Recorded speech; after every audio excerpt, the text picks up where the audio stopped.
بالله من الشيطان الرجيم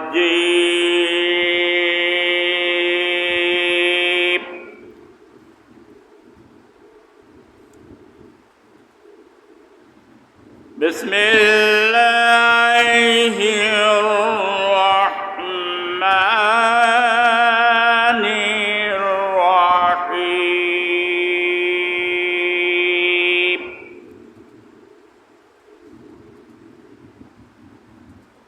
ونضع الموازين القسط ليوم القيامة فلا تظلم نفس شيئا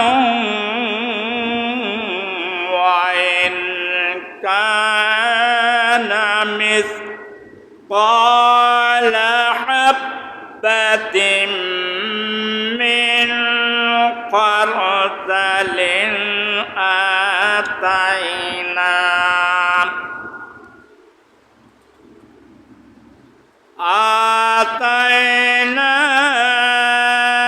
بها وكفى بنا حاسبين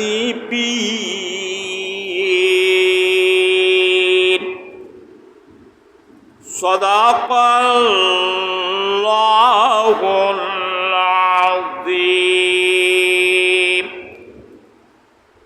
وعن عائشة رضي الله تعالى عنها قالت قال رسول الله صلى الله عليه وسلم اللهم من أولي من أمر أمتي شيئا فشق عليهم إلى آخر الحديث رواه مسلم. إن الله وملائكته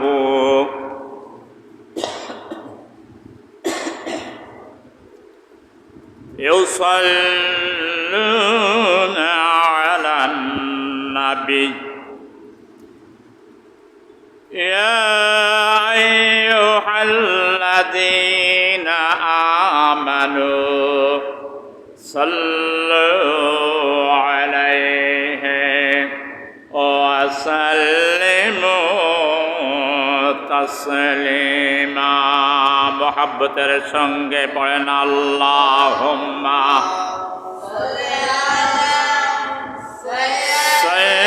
সাইয়্যিদিনা মাওলানা মুহাম্মদ ওয়া আলা আলি সাইয়্যিদিনা হাবিবিনা মুহাম্মদ আল্লাহুম্মা সাইয়্যিদিনা মাওলানা মুহাম্মদ ওয়া আলা আলি সাইয়্যিদিনা হাবিবিনা মুহাম্মদ বালাগাল উলা بكماله كشف الدجى بجماله حسنت جميع خصاله صلوا عليه وآله أما بعد. পবিত্র মায়ের শাওয়ালের বিদাতুল জুমা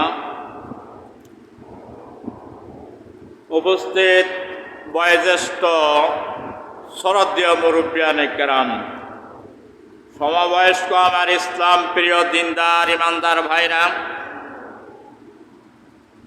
গৃহকর্মে অবস্থানরত সম্মানিতা মা ও বোনেরা ও আমার স্নেহভাজন কচি ও কাছারা,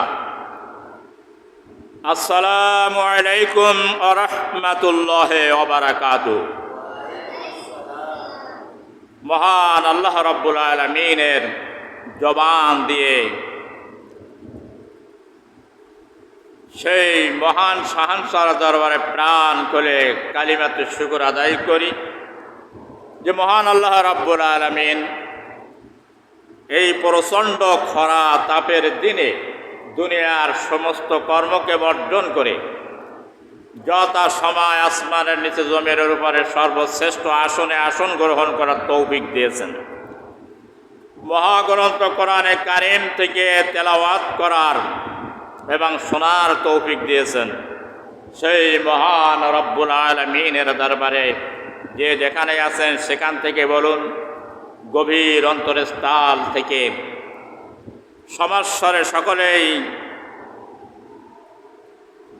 একসঙ্গে সেই মহান আল্লাহ রাব্বুল আলামিনের শুকরিয়া আদায় করুন। বলুন আলহামদুলিল্লাহ।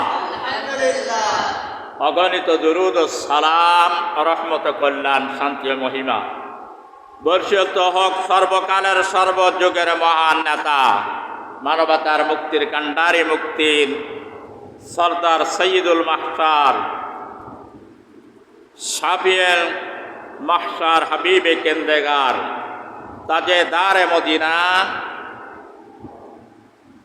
আখিরে জামানার নবী জনাবে মুহাম্মদুর রাসূলুল্লাহ। সকলে বলুন সাল্লাল্লাহু আলাইহি ওয়াসাল্লামের উপর। আজকের আলোচ্য বিষয় হচ্ছে জুলুম এবং ন্যায় বিচার সম্পর্কে।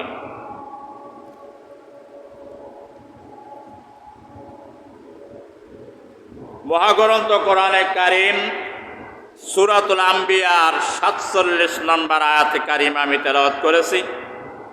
বিশ্বনবীর জীবন আদর্শ থেকে একটি হাদিসের কিছু অংশ তেলাওয়াত করেছি। ইনশাআল্লাহ তাআলা আল্লাহ সুবহানাহু ওয়া তাআলা যে তৌফিক যদি এনায়েত করেন, আয়াতে কারিমার আলোকে এবং রাসূল কারীম সাল্লাল্লাহু আলাইহি ওয়াসাল্লামের আদর্শ ভিত্তিতে আজকে কোরআন এবং সুন্নাহ মোতাবেক একজন ব্যক্তি থেকে নিয়ে আন্তর্জাতিক পর্যন্ত যদি কেউ কোনো ব্যক্তি, মানুষ, জিন, ইনসান, পশু পক্ষী, তৌরি লতা সৃষ্টির উপরে যদি জুলুম করে তার পরিণামটা কি হবে, এবং যদি কেউ তা ন্যায় বা ইনসাফের সঙ্গে তার জীবনের কাজগুলো যদি ফয়সালা করে তাহলে তার পরিণামে আল্লাহ তাআলা কি পুরস্কার দান করবেন, এই সম্পর্কে আজকের মৌলিক বিষয়, আলোচ্য বিষয়। জুলুম শব্দর অর্থ হল অত্যাচার, অনাচার, অবিচার। জুলুম একটা অন্ধকার বস্তু, আর আলো হচ্ছে, ন্যায় হচ্ছে একটা আলো বস্তু। আলো আর অন্ধকারের ভিতরে এতটুক পার্থক্য, ন্যায় আর অন্যায়ের ভিতরে। অন্যায়টা হলো অন্ধকার আর ন্যায়টা হলো আলো। সুতরাং যদি কোনো মুসলমান নরনারী কোনো দুর্বলের প্রতি অত্যাচার করে বা জুলুম করে তাহলে তার পরিণাম কি হবে? আর মহান আল্লাহ রাব্বুল আলামিন হচ্ছেন বাদশারও বাদশাহ, সম্রাটেরও সম্রাট, আহকামুল হাকিমিন, তামাম দুনিয়ার বাদশারও বাদশাহ, বিচারকের বিচারক, ইনসাফের ইনসাফ। সেই মহান রব্বুল আলামিন এত শক্তিশালী হওয়ার পরেও কোন সৃষ্টির উপরে তিনি ওয়াদা দিয়েছেন, আমি অত্যাচার বা জুলুম করব না। আল্লাহ রব্বুল আলমের রওজা। তিনি তো শাহানশাহ, রাজাধিরাজ, সম্রাটেরও সম্রাট, বাদশারও বাদশাহ। তিনি বলছেন আমি কারোর পরে কোনো অত্যাচার করব না। ইচ্ছা করলে সে আল্লাহ তাআলা মুহূর্তের ভিতরে সব কিছু করতেই পারেন। এ ক্ষমতা সে আল্লাহর, এখতিয়ারি। কিন্তু আল্লাহ পাক ওয়াদা দিলেন, ও দুনিয়ার মানুষেরা শুনে রাখো, আমি কোনো মানুষের উপরে কোনো জুলুম করি না। কোরআনে কারীম সূরাতুল আম্বিয়া ৪৭ নম্বর আয়াতে মহান আল্লাহ রাব্বুল আলামিন বলছেন, ওয়ানাদাউল মাওয়াজিনা বিল কিসত লিয়াউমিল কিয়ামাতি ফালা তুযলামু নাফসুন শাইআন ওয়া ইন কানা مثقال حبة من خردل آتينا بها وكفى بنا حاسبين। আল্লাহ রাব্বুল আলামিন বলেন,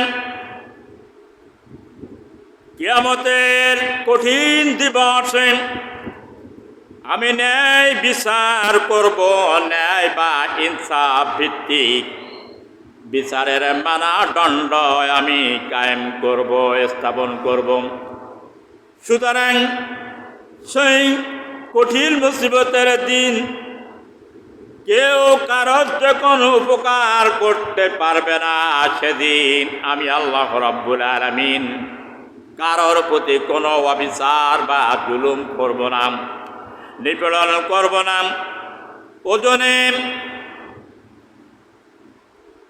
ক্ষুদ্র থেকে ক্ষুদ্র, জাররা থেকে জাররা পরিমাণ গুনাহ যদি তার থাকে, তাহলে তার জন্য তার বিচার করা হবে।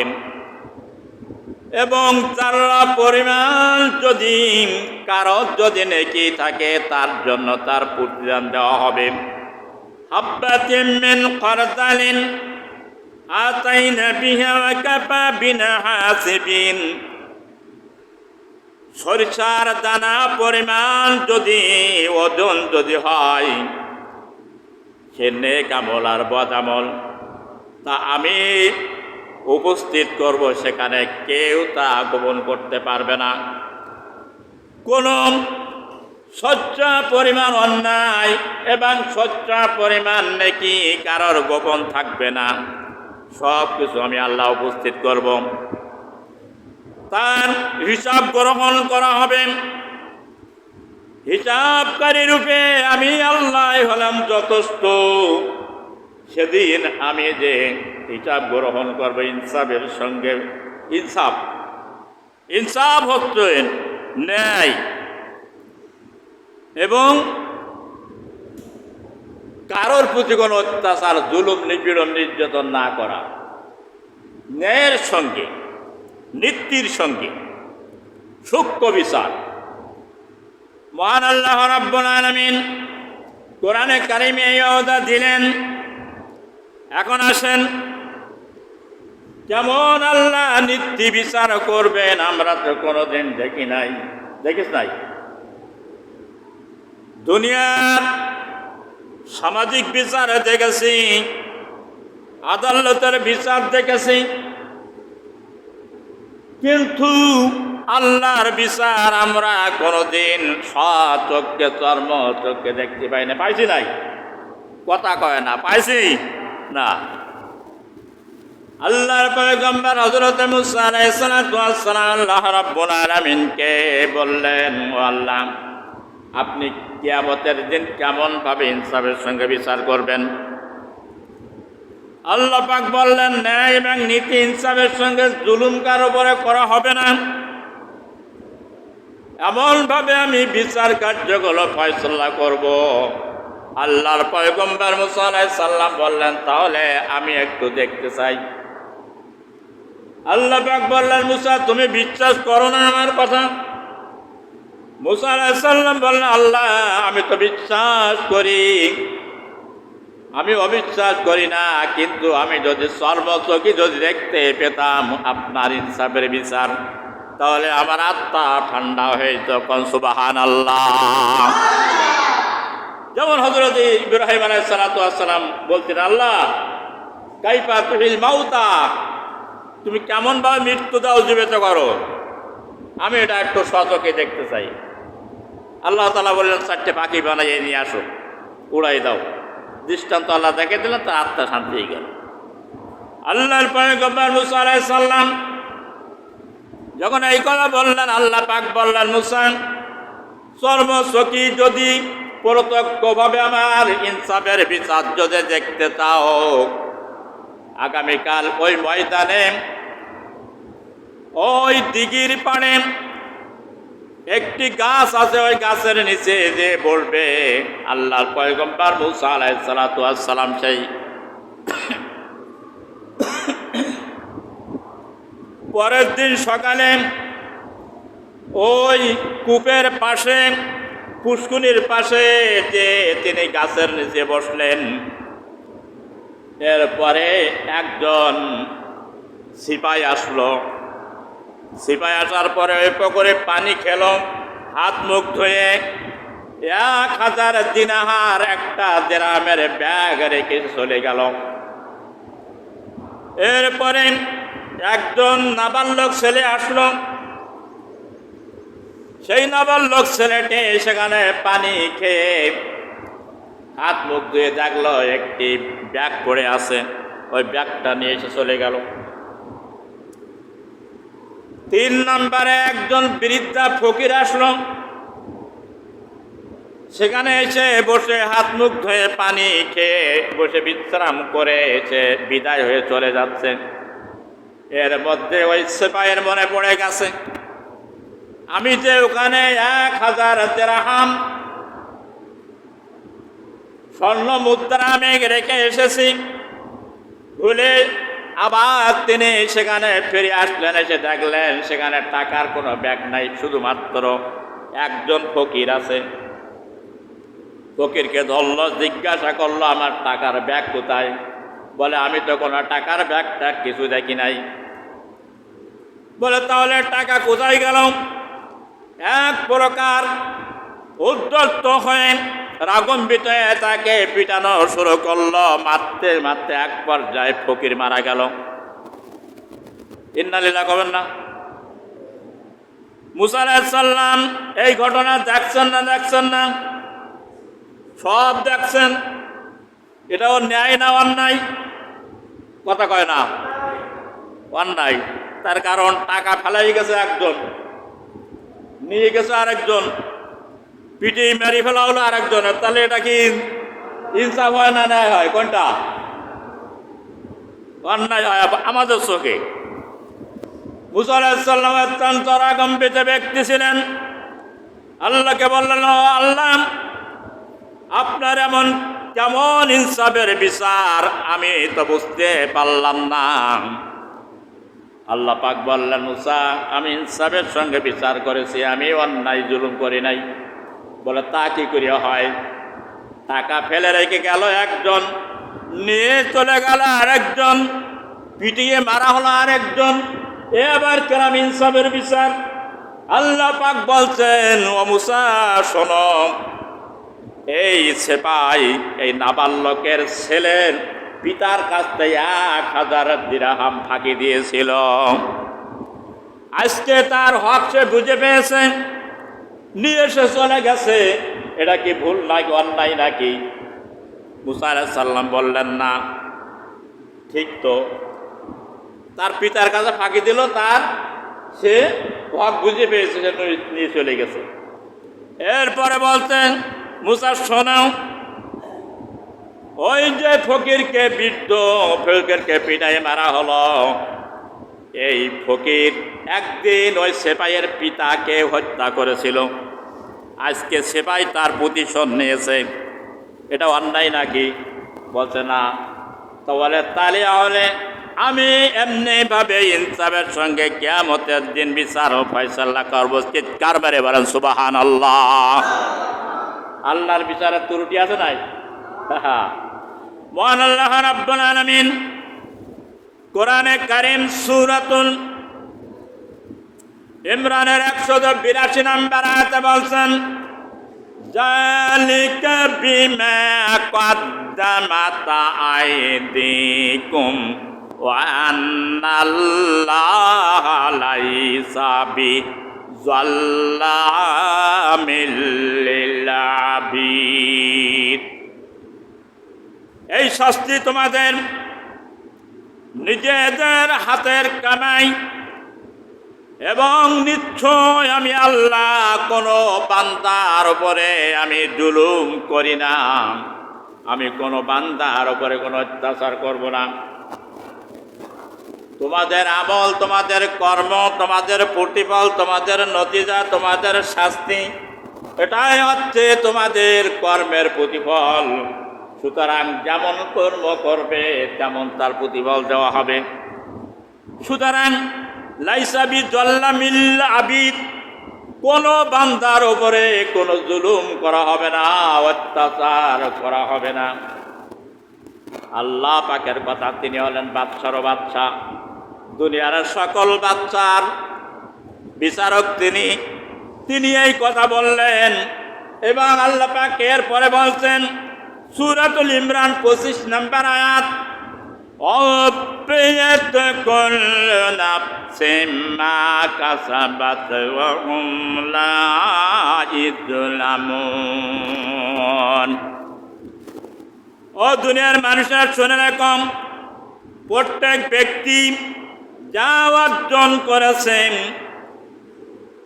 তা তাকে পরিপূর্ণভাবে তার প্রতিদান তার দেওয়া হবে, তার বদলা তাকে দেওয়া হবে, এবং তারা অত্যাচারিত হবে না, তাদের প্রতি কোনো জুলুম করা হবে না। আজকে দুনিয়ায় যদি আপনি কোনো শাস্তি উপভোগ করেন, গজব উপভোগ করেন, তাহলে বুঝবেন এটা আমার হাতের কামাই। সুতরাং আল্লাহ আমার উপরে কোনো জুলুম করবেন না, আল্লাহর ওয়াদা। দুনিয়ার সমস্ত ওয়াদাগুলো মিথ্যা প্রতিপন্ন হয়ে যাবে, কিন্তু আমার আল্লাহর ওয়াদা কোনোদিন মিথ্যা হবে না। আল্লাহ পাক এরপরে আল্লাহ পাক বলতেন সূরাতুল ইনফিতারের 19 নম্বর আয়াত, ইয়াওমা লা তামলিকু নাফসুন লিনাফসিন শাইআন ওয়াল আমরু ইয়াওমাইযিল লিল্লাহ। সেদিন একে অপরের জন্য কিছু করবার মতন যেদিন কোনো সামর্থ্য থাকবে না, শক্তি থাকবে না, উপকার করার মতন যেদিন কারোর কোনো নৈতিক অধিকার থাকবে না, এবং সেদিন সব কর্তৃত্ব হবে একমাত্র আল্লাহর। চিৎকার মেরে বলেন সুবহানাল্লাহ। সেদিন বিচার আসনে বসবেন আল্লাহ, আর সমস্ত কর্তৃত্ব থাকবে আল্লাহর হাতে। সেদিন আল্লাহ রাব্বুল আলামিন বলবেন, ইন্না বাতশা রাব্বিকা লাশাদীদ। সূরাতুল বুরুজের 12 নম্বর আয়াত আল্লাহ পাক বলছেন, নিশ্চয়ই আল্লাহর পাকড়াও হবে, খুবই শক্ত পাকড়াও, কঠোর পাকড়াও হবে। আল্লাহ যখন পাকড় করেন, ধরেন, তখন কিন্তু সহজে কিন্তু ছেড়ে দেন না। যেখানে মানুষের শক্তি শেষ হয়ে যায়, সেখানে আল্লাহর শক্তি শুরু হয়ে যায়। আল্লাহ পাক দুনিয়ার বিচারকদেরকে ডাক দেবেন, ও দুনিয়ার বাদশা, দুনিয়ার যারা বিচারক যারা ছিলে, আজকে তোমরা কোথায়? ইনসাফের বিচার আজকে দেখো। আমি ইয়াউমাইযিল লিল্লাহ, আজকে সমস্ত কর্তৃত্ব একমাত্র ওই আল্লাহ রাব্বুল আলামিনের। চিৎকার মেরে বলো সুবহানাল্লাহ। বাইরে নেন, মনের কান দিয়ে শুনে রাখেন, قال رسول الله صلى الله عليه وسلم ألا لا تظلموا ألا لا يحل مال الأمر بطيب نفس منه বাইহাকি শরীফের হাদিস। আল্লাহর নবী বলছেন, মনের কান দিয়ে শুনে রাখেন, আল্লাহ রসুল বলছেন, সাবধান সাবধান, অর্থাৎ হুঁশিয়ার। আমরা কথা বলার আগে যেমন বিপদ সংকেত দেখলে সাবধান করে দেই, নবীজি বলতেন সাবধান, তোমরা জুলুম করবে না। সব ধরনের জুলুম কারীরকে ইনসাফের সঙ্গে বিচার করা হবে। কারোর উপরে কোনো জুলুম করা হবে না। কেউ কারোর ইবাদত ব্যতীত, হুকুম ব্যতীত, তার ইজাজত ব্যতীত কারোর জিনিস কেউ আত্মসাৎ করবে না। সেদিন বুঝে দেওয়া লাগবে, ইনসাফের সঙ্গে বিচার হবে। আইল কোপাইতে কোপাইতে 5 কাঠা জমি ছিল, প্রতি বছর সেটে সেটে সেই জমি মেপে যাগুলো 6 কাঠা বরকত হয়েছে। আইল ছাটার গুণে 70 গুণ করে কিয়ামতের দিন মাথায় উঠাই দেওয়া হবে, জনমের মতন খাও। আজকে অন্যায়ভাবে অত্যাচার করেন, যার সম্পদ তাকে দেখাচ্ছ, সব কিছু হিসাব রাখো। আল্লাহ পাক বলছেন কারোর উপরে জুলুম করা হবে না, ইনসাফের সঙ্গে বিচার করা হবে। কারোর ইজাজত ব্যতীত কারোর একটা বেগুন পর্যন্ত কেউ স্পষ্ট করতে পারবে না। বাইরেম্যান, আসুন, আমরা তো মুসলমান, ইমানের আমাদের কোনো কমতি নাই। যদি যখন বলি তখন মনে করি যে আমার মতন একজন বড় ধার্মিক পরেজগার মুত্তাকিন আর কেহ নাই। অথচ আমলের ভিতরে, কর্মের ভিতরে যদি দেখা হয়, সব জায়গায় ফুটো রয়েছে, ছিদ্রের অভাব নাই। অথচ নিজে নিজে মনে করলাম সবচেয়ে বড় পরেজগারি। এইটা হবে নাকি? আমার আল্লাহ যদি বলেন উইদ্দাতিল মুত্তাকিন, আমি তোর সার্টিফিকেট দিয়ে দিলাম, তুই একজন মুত্তাকিন, এইটা গ্রহণ হবে না? তামাম দুনিয়ার মানুষ যদি বলে যে মুত্তাকিন, কোনটা গ্রহণ হবে? আল্লাহর কথাটা গ্রহণ হবে না। সুতরাং আসুন, মুত্তাকিন সাজা যাবে না, মোমেন সাজা যাবে না, মুসাল্লি সাজা যাবে না, একজন মোমেন সাজা যাবে না। প্র্যাকটিক্যালে তা হতে হবে। ফাকাদ খরাজা মিনাল ইসলাম, আমার আল্লাহর নবী বলেছেন, ক্বালা রাসূলুল্লাহ সাল্লাল্লাহু আলাইহি ওয়াসাল্লাম, যদি কোনো ব্যক্তি কারোর উপরে যদি অত্যাচার করে, আমি যদি সমাজের মধ্যে, রাষ্ট্রের মধ্যে, জনগণের উপরে কারোকে যদি কর্তৃত্ব যদি আমি দান করি, আর ও যদি কর্তৃত্ব লাভ করার পরে সেই জনগণের উপরে অত্যাচার যদি করে, জুলুম যদি করে, যদি তাদের উপরে নিপীড়ন চালায়, তাদের কল্যাণার্থে কাজ যদি সে না করে, সেদিন তার জন্য হবে ভয়ঙ্কর একটা বিভীষিকাপূর্ণ, অন্ধকারপূর্ণ একটা অবস্থা। আমার আল্লাহর নবী বলেন, এই অন্যায়কারীকে, জুলুমকারীকে কেউ জুলুম বাজ বলে জানার পরেও যদি তার হাতকে শক্তিশালী করার জন্য কেউ যদি তাকে সহযোগিতা করে, সমর্থন যদি দেয়, আল্লাহর নবী বলতেন ফাকাদ খারাজা মিনাল ইসলাম, ও যত বড় ইমানদার হোক না কেন, দিনদার নামাজি হোক না কেন, হজকারী যাকাত দানকারী হোক না কেন, ইসলামের গণ্ডি থেকে ওই ব্যক্তি বাইর হয়ে যাবে। চিৎকার মেরে বলেন নাউজুবিল্লাহ। ও মুসলমানেরা, আমাদের তো কাণ্ডজ্ঞানের বহার খুব কম।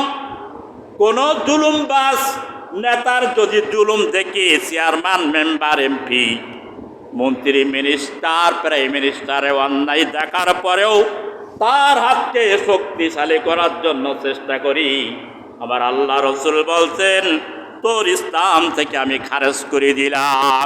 চিৎকার মেরে বলেন নাউজুবিল্লাহ। সুতরাং অন্যায়কে কোনোদিন সমর্থন করা যাবে কঠিন কারণ একজন ইমানদার করতে পারবে না। এরপরে একজন আল্লাহ নবী বলতেন আয়েশা সিদ্দিকা রাদিয়াল্লাহু তাআলা আনহা قال رسول الله صلى الله عليه وسلم اللهم من أولي أمتي أمره أمتي شيئا فشق عليهم إلى آخر الحديث رواه مسلم। হযরত আয়েশা সিদ্দিকা রাদিয়াল্লাহু তাআলা আনহা হাদিসটা বর্ণনা করেছেন আল্লাহর নবীর স্ত্রীর যে হাদিস বর্ণনা করেন সে হাদিসের ভিতরে কোনো ভেজাল থাকতে পারে কিনা? না, কোনোদিন থাকতে পারে না। সুতরাং তিনি বলছেন আমি আল্লাহর নবীকে এই বলে দোয়া করতে দেখেছি, প্রায় সময় তিনি দোয়া করতেন, ও আমার আল্লাহ, যে ব্যক্তি আমার উম্মতের উপরে কর্তৃত্ব লাভ করবে, উম্মতের উপরে কোন ভূখণ্ডের উপরে যে নেতৃত্ব লাভ করবে, যদি তাদের উপরে জুলুম যদি করে আল্লাহ তুমি তার উপরে জুলুম করো, যদি তাদের উপরে দয়া যদি করে আল্লাহ তুমি তাদের উপরে দয়া করো। আল্লাহর নবী এই দোয়া করতেন। অর্থাৎ সমাজে রাষ্ট্রে যদি কারোর কর্তৃত্ব যদি কেউ লাভ করে উম্মতের উপরে, তারা যদি জুলুম যদি করে, আমার আল্লাহর নবীর বদদোয়া এবং লানত তাদের উপরে আল্লাহ জুলুম করবেন। যদি তাদের উপরে রহম করে, আমার আল্লাহর নবীর দোয়া আল্লাহ রাব্বুল আলামিন তাদের উপরে রহম করবেন। হাদিস শোনান মাল্লাম আরহামু মাল্লাম আরহামুন নাসা রাহমুন আল্লাহ। আপনি যদি কোনো মানুষের উপরে রহম করেন, দয়া করেন, কোনো সৃষ্টির উপরে যদি দয়া করেন, আল্লাহ রাব্বুল আলামিনের নবী বলছেন আল্লাহ তোমার উপরে দয়া করবে। কোনো মানুষের উপরে যদি আপনি জুলুম করেন, শক্তি আছে আজকে কালকে থাকবে না, ও দুর্বলের উপরে আপনি অত্যাচার করলেন, জুলুম করলেন, তাহলে আল্লাহ রাব্বুল আলামিনের নবী বলছে আল্লাহ তোমার উপরে জুলুম করবেন, প্রস্তুতি থাকো। সুতরাং আজকে শক্তি আছে, ক্ষমতা আছে, অর্থ আছে, সব কিছু আছে, তাই বলে দুর্বলের পরে কোনো অত্যাচার করা যাবে না। আবার আল্লাহর নবী বলতেন সবচেয়ে বড় মুজাহিদ হচ্ছে ওই ব্যক্তি, প্রতিশোধ নেবার মতন ক্ষমতা আছে, কিন্তু প্রতিশোধ নেবার ক্ষমতা থাকার সত্ত্বেও দুর্বলের কাছ থেকে যে প্রতিশোধ গ্রহণ করে নাই, ক্ষমা করে দিল, এই ব্যক্তি হচ্ছে সবচেয়ে বীর পুরুষ। চিৎকার মেরে বলেন সুবহানাল্লাহ। আমরা কি করি? আমরা সময় পেলে, সুযোগ পেলে ঘা দিয়ে দেই, সুযোগ পেলে ঘা দিয়ে দেই সব জায়গায়। এটা কোনো মুসলমানের কাজ হতে পারে না। ইসলাম এটাকে আমাদের শিখায় নাই। আমাদের বাংলাদেশের যেমন প্রথা আছে, একদল বেড়ে যায় আর একদল পরিশোধ করতে থাকে, ফিরিবারে ক্ষমতায় বলে প্রতিশোধ নিয়ে যাব। এটা কোনো মুসলমানের নীতি নয়। মানুষকে ক্ষমা করতে হবে, আমার পরে অত্যাচার করতে পারে। সূরাতুল হামিম সাজদার আয়াত,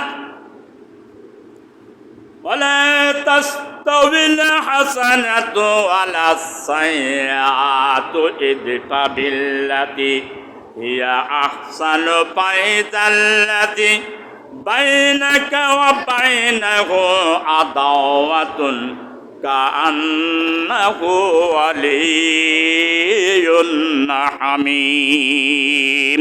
আল্লাহু আকবার কোন। কি বুঝালেন আল্লাহ? ভালো আর মন্দ কিন্তু সমান হতে পারে না। আলো আর অন্ধকার সমান নয়, যেমন ভালো আর মন্দ সমান নয়। কিন্তু তুমি মন্দকে প্রতিহত করো, মন্দকে প্রতিহত করো ভালো দ্বারায়, মন্দ দ্বারায় মন্দ প্রতিহত করো না। ওয়ালা তাস্তাউিল হাসানাতু সাইয়্যাতু ওয়ালা ইদফা বিল্লাতি হিয়া আহসান। যার সঙ্গে তোমার শত্রুতা আছে, শত্রুতা দিয়ে প্রতিশোধ গ্রহণ করো না, অন্যায় দিয়ে প্রতিশোধ গ্রহণ করো না, ন্যায় দিয়ে তার প্রতিশোধ গ্রহণ করো। কান্নাহু ওয়ালিয়্যুন হামিদ। আশা করা যায় ও তোমার অন্তরঙ্গ বন্ধু হয়ে যাবে। চিৎকার মেরে বলেন সুবহানাল্লাহ। এইটাই হচ্ছে মুসলমানের নীতি। আর একজন বেড়ে যাবে আর একজন প্রতিশোধ নেবে, এটাই কিন্তু মুসলমানের নীতি না, ইহুদি খ্রিস্টানদের না হবে। এটা আমি পর বলবো কেন ইহুদি খ্রিস্টানদের। এই পৃথিবীতে যত বিপর্যয় সৃষ্টি করেছে সব ইহুদি আর নাসারারা, নন মুসলিমেরা এই পৃথিবীতে যত খুন খারাপি হত্যা লুট তারাস সব করেছে, চাপাইয়ে দিয়েছে মুসলমানের উপরে। আমরা তো মুসলমান সচেতন নয়। 57টা মুসলমান দেশ হইলেও মুসলমানের কোনো জাতিসংঘ নাই। সব ইহুদি নাসারাদের করায়ত্তর মধ্যে মুসলমানরা তারা রাষ্ট্রগুলো ইহুদিদের গোলামি করে। সুতরাং আমার আল্লাহ রাব্বুল আলামিন বললেন, অন্যায়কে অন্যায় দ্বারা এই পজিশন নেবে না। এই জন্য আমরা বলি, দেখেন আমাদের ক্ষমতা যদিও কোনো দিন যদি আমরা গ্রহণ করি, অন্যায় দিয়ে কারোর অন্যায়ের প্রতিশোধ গ্রহণ করবো না, ক্ষমা করব। বিশ্বনবীর আদর্শর দল আমরা।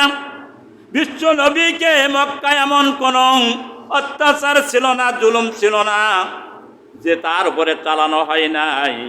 জেল খাটানো হলো, 3 বছর আবদ্ধ করা রাখা হলো, তারপরে দেশ থেকে বিতাড়িত করে দেওয়া হলো, মক্কা বিজয় হয়ে গেল। মক্কা বিজয় হওয়ার পরে মক্কাবাসীরা চিন্তা করলো কি অবস্থা হবে আজকে। মুহাম্মদ সাল্লাল্লাহু আলাইহি সাল্লামের কর্তৃত্ব আজকে মক্কার সমস্ত নেতৃত্ব তার হাতে, তার সাহাবীরা আমাদেরকে ছেড়ে দেবে না। বলাবলি করছে, একজন বুড়িও চলে যাচ্ছে মাথায় নিয়ে। বুড়ি মুহাম্মদ রসুল কারীম সাল্লাল্লাহু আলাইহি সাল্লামের সামনে পড়ে গেল। জিজ্ঞাসা করে, বুড়ি কোথায় যাও? বলে, আমি যাচ্ছি, মুহাম্মদ আজকে মক্কা বিজয় করে নিয়েছে, সুতরাং সে যদি মক্কায় ঢোকে তাহলে আমাদের আজকে নিস্তার থাকবে না, তাই আমার গাঠি বক্তা নিয়ে আমি চলে যাচ্ছি। আমার গাঠিটা তুমি একটু বুঝিয়ে দেবে কিনা? নবীটা জানে না, ওদের নবী, বুড়িটা জানে না। বললো হ্যাঁ হ্যাঁ আগুই দেবো। গাঠি বক্তাটা আগুই নিয়ে গন্তব্যস্থানে পৌঁছে দিয়ে বলছে, বুড়ি তুমি যে মুহাম্মাদের ভয় আজকে পড়াচ্ছ সেই মুহাম্মদ রাসূলুল্লাহ সকলে বলেন সাল্লাল্লাহু আলাইহি ওয়াসাল্লাম, এর নাম হলো ইসলাম। প্রতিশোধ নেওয়ার নাম ইসলাম নাই। মক্কায় ঘোষণা করে দেওয়ার সবাই পলাপলি শুরু করে দিল। আল্লাহর নবী বললেন, সকলকে ভয়ের কোনো কারণ নাই, সাধারণ ক্ষমা করে দিলাম, কিন্তু একটা লোকের আমরা ক্ষমা করব না, সেই লোকটার নাম হলো ওয়াসি। নাউযুবিল্লাহ। কেন ক্ষমা করবে না?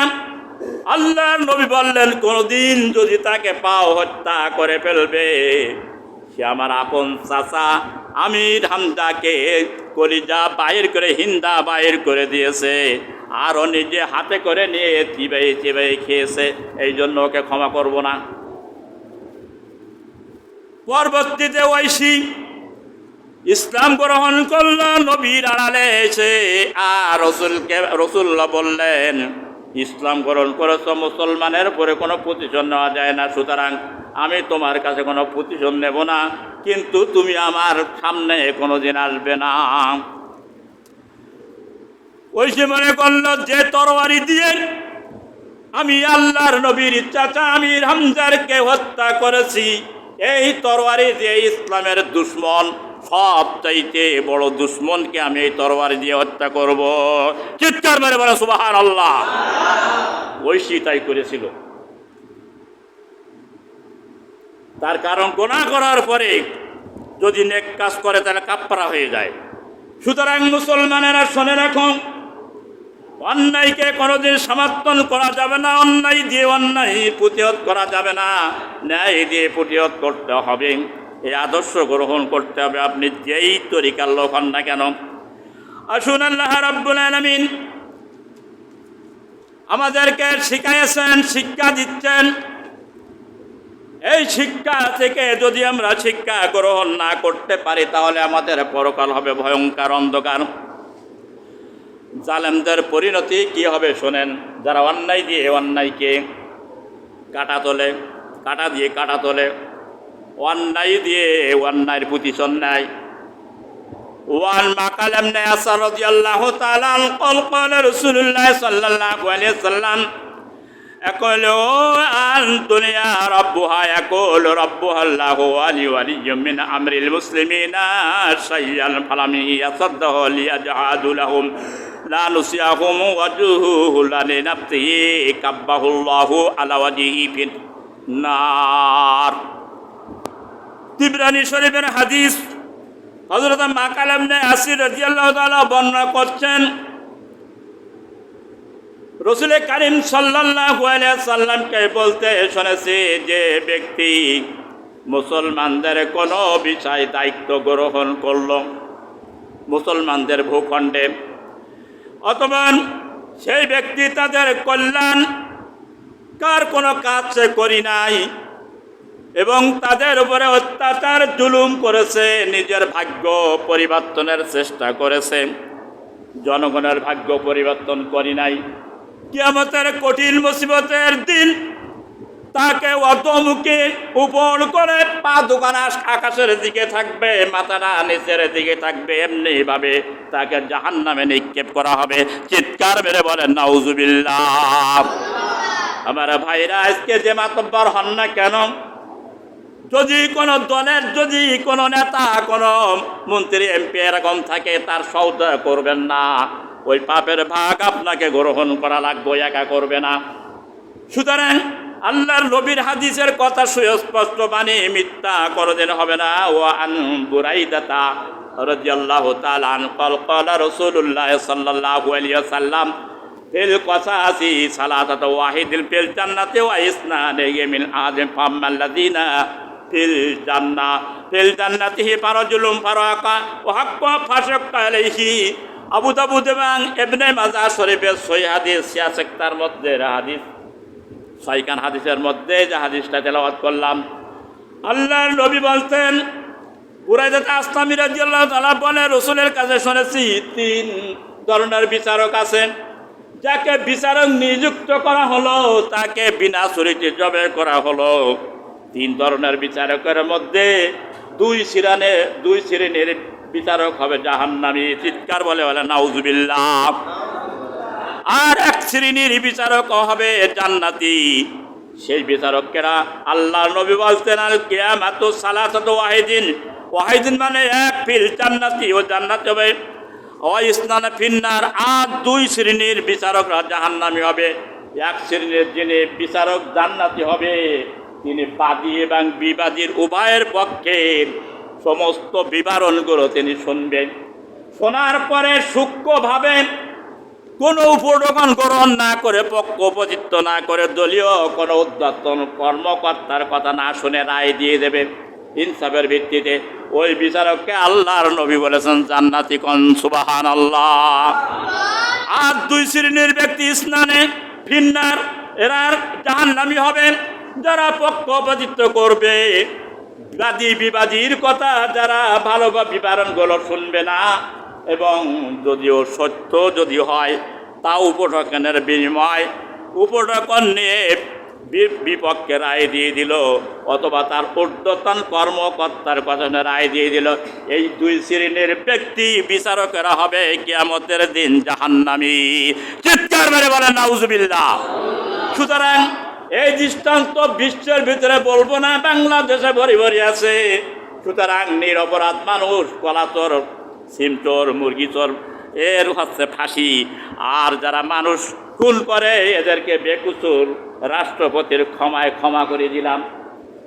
এই বিচারকদের কিয়ামতের দিন জাহান্নাম ছাড়া নসিবে আর কিছুই জুটবে না। নবীজির হাদিস যদি সত্য হয়, আমিও কথাগুলো বলে গেলাম সত্য, মুসলমানেরা শুনে রাখো।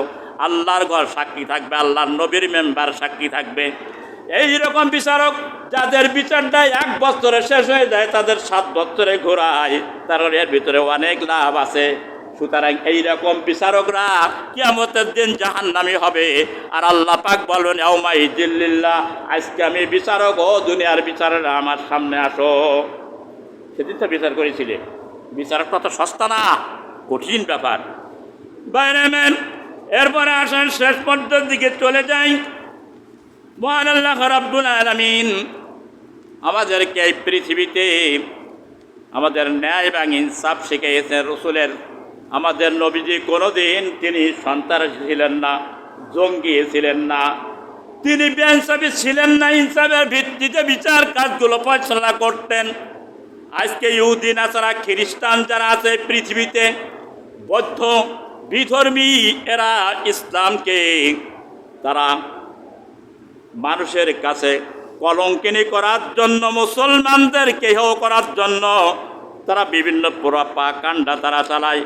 1979 সালে 16 এপ্রিল টাইম ম্যাগাজিনের মাধ্যমে, ওয়েবসাইট আর্টিকেলের মাধ্যমে, টেলিভিশনের মাধ্যমে এবং যাবতীয় এরম টেলিভিশন এবং গণমাধ্যমের মাধ্যমে মুসলমানদের বিরুদ্ধে 60,000 বই তারা প্রচার করলো।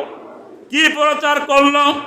মুসলমানেরা সন্ত্রাসী, মুসলমানেরা জঙ্গি, মুসলমানেরা এরা হলো মৌলবাদী, ইসলাম হলো সবচেয়ে জঙ্গিবাদী। আর রাসূল সাল্লাল্লাহু আলাইহি সাল্লাম শিকারী চিৎকার বলে নাউজুবিল্লাহ।